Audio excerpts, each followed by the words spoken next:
nangyayari dito, ha? Sorry po. Sorry po, ma'am. Inunahan tayo sa parking natin, eh. Yes, friend?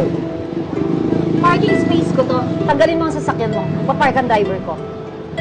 Ah, sandali.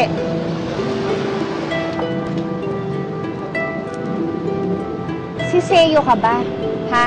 Seo ba ang pangalan mo?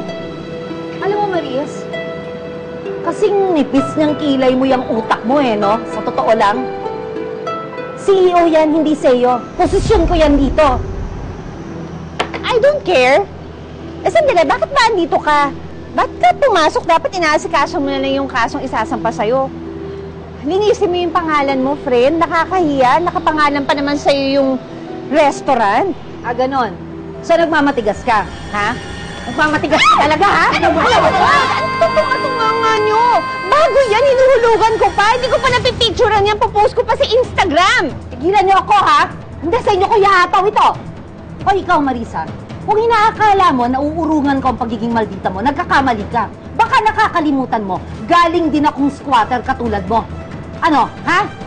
Kapag hindi mo ako tinalan, hindi ako magdadalawang isip na patulang ka talaga. Ha? Tantanan mo ako! Ouch! Ow! Alam mo, pag namatay yung kuko ko, humanda ka sa akin. Matagal nang patay ang kuko mo. Hila mo ako, tagalin niyo yan!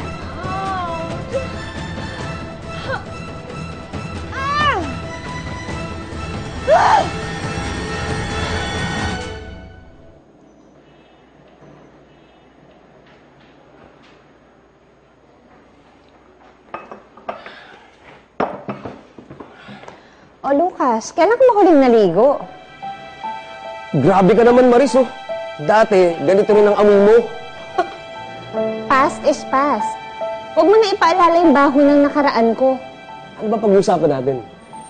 Pinatawag kita para sabihin sa'yo na magpaalam ka na sa pamilya mo. Oras na para aminin yung ginawa mong pagsunog sa restaurant. Di ko na kailangan magpaalam sa pamilya ko, Maris. Eh, nakinabang naman sila lahat sa mga binayad mo sa akin, eh. At saka sanay naman sila na labas-baso ako sa munti, eh.